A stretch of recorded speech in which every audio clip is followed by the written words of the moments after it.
राधे राधे दोस्तों, आप सब कैसे हैं?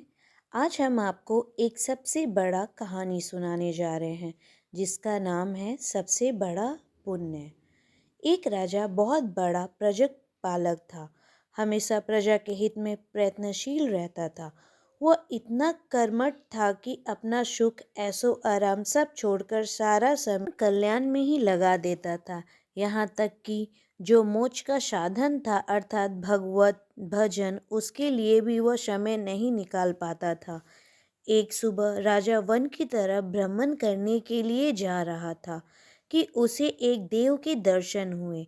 राजा ने देव को प्रणाम करते हुए उनका अभिनंदन किया और देव के हाथों में एक लंबी चौड़ी पुस्तक देखकर उनसे पूछा, महाराज, आपके हाथ में ये क्या है? देव बोले, राजन, यह हमारा बही खाता है जिसमें सभी भजन करने वालों के नाम है। राजा ने निराशा युक्त भाव से कहा, कृपया देखिए तो इस किताब में कहीं मेरा नाम भी है या नहीं। देव महाराज किताब का एक एक पृष्ठ उलटने लगे, परंतु राजा का नाम कहीं भी नजर नहीं आया। राजा ने देव को चिंतित देखकर कहा, महाराज, आप चिंतित ना हो, आपके ढूंढने में कोई भी कमी नहीं है। वास्तव में ये मेरा दुर्भाग्य ही है कि मैं भजन कीर्तन के लिए समय नहीं निकाल पाता और इसलिए मेरा नाम यहाँ नहीं है। उस दिन राजा के मन में आत्मग्लानि सी उत्पन्न हुई, लेकिन उसके बावजूद उन्होंने इसे नज़रअंदाज कर दिया और पुण्य परोपकार की भावना लिए दूसरों की सेवा करने में लग गए। कुछ दिन बाद राजा फिर सुबह वन की तरफ टहलने के लिए निकले तो वहीं उन्होंने देव महाराज के दर्शन हुए। इस बार भी उनके हाथों में एक पुस्तक थी। इस पुस्तक के रंग और आकार में बहुत भेद था और यह पहली वाली से काफ़ी छोटी भी थी। राजा ने फिर उन्हें प्रणाम करते हुए पूछा, महाराज, आज कौन सी बही खाता अपने हाथों में लिया हुआ है? देव ने कहा, राजन, आज के बही खाते में उन लोगों का नाम है जो ईश्वर को सबसे अधिक प्रिय हैं। राजा ने कहा, कितने भाग्यशाली होंगे वे लोग। निश्चित ही वे दिन रात भगवत भजन में लीन रहते होंगे। क्या इस पुस्तक में कोई राज्य का भी बात है क्या? देव महाराज ने बही खाता खोला और ये क्या, पहले पन्ने में पहला नाम राजा का ही था। राजा ने आश्चर्यचकित होकर पूछा, महाराज, मेरा नाम इसमें कैसे लिखा हुआ है? मैं तो मंदिर भी कभी कभार जाता हूँ। देव ने कहा, राजन, इससे आश्चर्य की क्या बात है?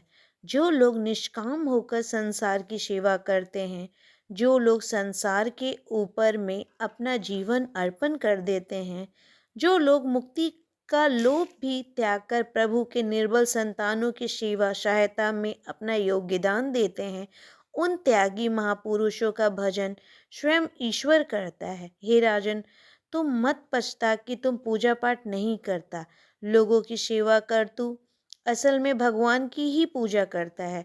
परोपकार और निस्वार्थ लोक सेवा किसी भी उपासना से बढ़कर है।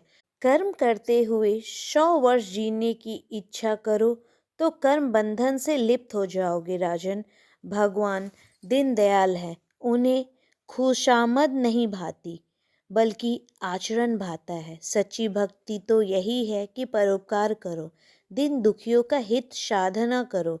अनाथ, विधवा, किसान व निर्धन आज अत्याचारियों से सताए जाते हैं, इनकी यथाशक्ति सहायता और सेवा करो, यही परम शक्ति है।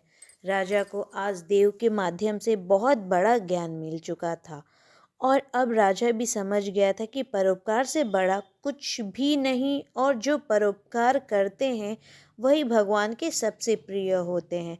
मित्रों, जो व्यक्ति निस्वार्थ भाव से लोगों की सेवा करने के लिए आगे आते हैं, परमात्मा हर समय उनके कल्याण के लिए यह यत्न करता है। हमारे पूर्वजों ने भी कहा है, परोपकार पुण्याय भवति, अर्थात दूसरों के लिए जीना, दूसरों की सेवा को ही पूजा समझकर करना चाहिए और इसे ही कर्म कहा गया है।